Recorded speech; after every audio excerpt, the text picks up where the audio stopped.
नमस्कार दोस्तों, prelims booster programme में आप सबका स्वागत है और मैं हूं आपका निरंकार। पॉलिटी के एक प्रश्न को हम लोग देखेंगे जो संबंधित है राज्य के नीति निर्देशक तत्वों से, डीपीएसपी से संबंधित है। चलिए आइए देखते हैं। पहला दिया गया है डीपीएसपी यानी directive principle of state policy, राज्य के नीति निर्देशक तत्व से संबंधित निम्न कथनों पर विचार करें। और कह रहा है कि उपयुक्त कथन में कौन सा या से कथन असत्य है, गलत कथन की आपको पहचान करनी है। अब ध्यान दीजिएगा, यह राज्य का व्यक्तियों के प्रति कर्तव्य अथवा राज्य के लिए सकारात्मक निर्देश है। तो आप ध्यान दीजिएगा, डीपीएसपी को थोड़ा सा पहले बेसिक इसका समझें तो हम ये कह सकते हैं कि ये संविधान के भाग 4 से संबंधित है।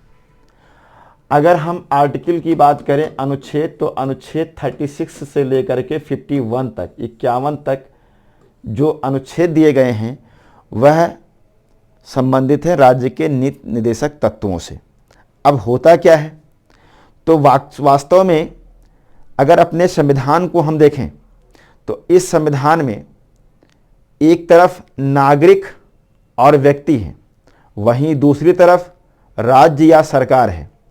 तो जहां एक तरफ व्यक्तियों और नागरिकों के लिए हमारे संविधान में कुछ अधिकारों की बात कही गई है, जैसे कि मूल अधिकार, वहीं पर नागरिकों और व्यक्तियों के लिए कुछ कर्तव्यों की भी बात कही गई है, जैसे भाग 4 का मूल कर्तव्य, फंडामेंटल ड्यूटी की बात कही गई है।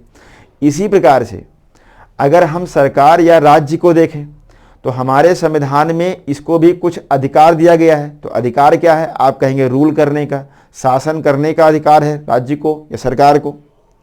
वहीं दूसरी तरफ सरकार या राज्य के लिए व्यक्तियों और नागरिकों के लिए कुछ कर्तव्यों की बात भी कही गई है। केवल अधिकार तो नहीं हो सकता भाई, नागरिकों व्यक्तियों के लिए अधिकार के साथ कर्तव्य है, तो राज्य के लिए भी अधिकार के साथ साथ कर्तव्य की बात कही गई है। तो यह एक प्रकार से राज्य का या सरकार का जनता या व्यक्तियों के लिए कह सकते हैं, नागरिकों के लिए एक कर्तव्य है कि ऐसा आपको करना चाहिए। या हम कह सकते हैं कि राज्य का व्यक्तियों के प्रति कर्तव्य अथवा राज्य के लिए एक पॉजिटिव निर्देश दिया गया है संविधान में। अब समझने वाली बात यह है कि जो डीपीएसपी है इसमें कही गई बात न्यायालय द्वारा परिवर्तनीय नहीं होती है। मतलब इसका यह है, आप फंडामेंटल राइट्स को पढ़ चुके हैं। फंडामेंटल राइट में क्या है कि वो न्यायालय द्वारा न्याय योग्य है। आपके मूल अधिकारों का संरक्षक बनाया गया है सुप्रीम कोर्ट और हाई कोर्ट को।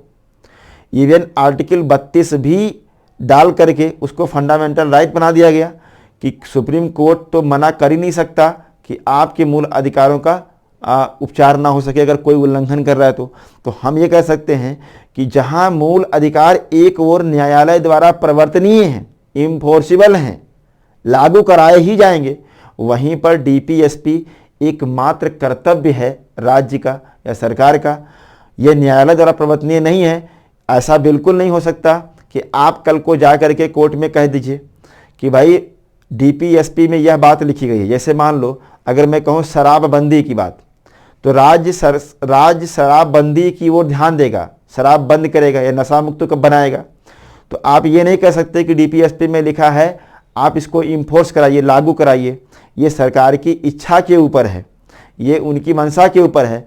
भविष्य में जैसे जैसे राज्य के पास संसाधन होंगे, जैसे जैसे उपलब्धता बढ़ेगी, वैसे वैसे डीपीएसपी के तत्व लागू करे जाएंगे। यानी कि ये राज्य की इच्छा के ऊपर छोड़ दिया गया है, यानी न्यायालय द्वारा ये इम्फोर्सिबल नहीं है। तो पहली बात जो कहा गया है, यह व्यक्तियों के प्रति कर्तव्य अथवा राज्य के लिए सकारात्मक निर्देश है, यह बात पूरी तरह से क्या है, सही है। इसी प्रकार से इसके अंतर्गत गांधीवादी, समाजवादी और उदारवादी तत्वों को शामिल किया गया है। अब ध्यान दीजिए, हमारे डीपीएसपी में ये वास्तव में एक समग्र विचारधारा है। ये क्या है, समग्र विचारधारा। मतलब इसका क्या है कि इसमें गांधीवादी कुछ तत्व हैं, जैसे नशा मुक्ति, नशाबंदी की बात कही जा रही है, पंचायती व्यवस्था, पंचायती राज, आर्टिकल 40, आपको पता ही होगा। ये सब क्या हैं, ये सब गांधीवादी तत्व हैं। तो किसमें कुछ गांधीवादी तत्व भी डाले गए हैं। उसी प्रकार से समान कार्य के लिए समान वेतन, उद्योगों के प्रबंधन में कर्मकारों की भागीदारी, समान कार्य के लिए समान वेतन, ये सब क्या है? यह सब समाजवादी तत्व हैं, इसमें ये सब डाले गए हैं। वहीं पर उदारवादी तत्व क्या है? तो बहुत सारे उदारवादी तत्व, जैसे इसमें कहा गया है समान सिविल संहिता होगी, यानी सबके लिए कानून व्यवस्था सेम होगी। आप जानते ही हैं कि जो फौजदारी कानून होते हैं, लड़ाई झगड़ा मार चोरी डकैती छिनैती, ये फौजदारी कानून है, तो ये हिंदू हो मुस्लिम हो सबके लिए सेम है। लेकिन जो दीवानी कानून होते हैं संपत्ति संबंधित, विवाह से संबंधित, गोद लेने से संबंधित, उत्तराधिकार से संबंधित, ये सब जो कानून हैं इसको कहते हैं दीवानी कानून। और दीवानी कानून हिंदुओं का अलग है और मुस्लिमों का अलग है, तो यह क्या है? एक कॉन्फ्लिक्ट है। तो ये भी कहा गया कि समान सिविल संहिता की बात करी गई, ये उदारवादी तत्व है। इसी प्रकार से अनुच्छेद 51 कहता है अंतर्राष्ट्रीय शांति समझौते की बात कर रहा है। तो ये सब क्या है? ये सब के सब उदारवादी तत्व हैं। तो ये बात सही है कि इसमें गांधीवादी भी तत्व हैं, समाजवादी भी हैं और उदारवादी भी तत्वों को, ये बात ध्यान रखिएगा। तो हम कह सकते हैं कि गांधीवादी तत्व जो हैं ये वास्तव में किसकी तरफ इशारा कर रहे हैं? तो आप कहेंगे नैतिकता की तरफ बात कर रहे हैं। वहीं अगर तो ये किधर की बात कर रहा है? ये समानता की बात कर रहा है, ध्यान दीजिएगा, ये समानता की बात कर रहा है। उदारवादी की बात करेंगे तो ये स्वतंत्रता की बात कर रहा है, मतलब स्वतंत्रता, समानता और नैतिकता की बात कही गई है। तो इस आधार पर हम कह सकते हैं कि डीपीएसपी जो है वो वास्तव में एक समग्र विचारधारा है। तो इस आधार पर यह कथन सत्य है।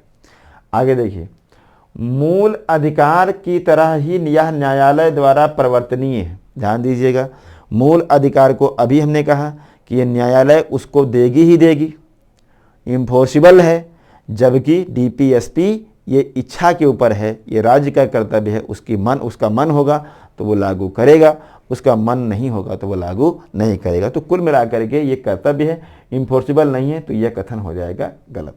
फिर है, यह सामाजिक, आर्थिक तथा राजनीतिक लोकतंत्र की स्थापना करता है। ध्यान दीजिएगा, अगर हम आपसे कहें समान कार्य के लिए समान वेतन, ध्यान समझिएगा, समान कार्य के लिए समान वेतन, तो जहां एक तरफ यह समाज में बराबरी की बात कर रहा है, वहीं पर आर्थिक लोकतंत्र की भी बात कर रहा है। इसी प्रकार से अगर समाज में बराबरी आ जाए, चाहे वो कानूनी रूप से समान सिविल संहिता की बात करें, चाहे मद्य निषेध की बात करें हम, चाहे गौ हत्या पर रोक की बात करें, ये सब क्या है? ये सब समाजवादी विचारधारा संबंधित है, यानी सामाजिक लोकतंत्र की स्थापना कर रहा है। समाज में बराबरी की बात हो रही है। वहीं पर आर्थिक की अगर बात करें तो समान कार्य के लिए समान वेतन कहा गया कि नहीं कहा गया? तो जो घंटे का निर्धारण हुआ कि मजदूर कोई होगा तो इतने घंटे काम करेगा, ये सब कहाँ से आई बातें? ये सब डीपीएसपी से निकाली गई। यानी कि कुल मिलाकर के हम ये कहना चाहते हैं कि इसमें सामाजिक और आर्थिक बातें तो कही गई हैं, लेकिन राजनीतिक लोकतंत्र की बात इसमें नहीं करी गई है। तो राजनीतिक लोकतंत्र की बात कहाँ से होगी? तो आप कहेंगे मूल अधिकार में, यानी मूल अधिकार में राजनीतिक और सामाजिक लोकतंत्र की स्थापना की बात करी गई है, और डीपीएसपी में सामाजिक और आर्थिक लोकतंत्र की स्थापना की बात कही गई है। यानी कि अगर हम फंडामेंटल राइट और डीपीएसपी दोनों को अगर हम मिला देंगे तब जाकर के हम कह सकते हैं सामाजिक, आर्थिक और राजनीतिक लोकतंत्र की स्थापना होती है। तो यानी कुल मिलाकर के ये तीनों की नहीं करता है तो हम इसको गलत मानेंगे। अब कह रहा है कि सही उत्तर कौन सा है, यानी असत्य कथन ढूंढना है, तो तीसरा और चौथा इसमें गलत हो जाएगा, उत्तर हो जाएगा सी।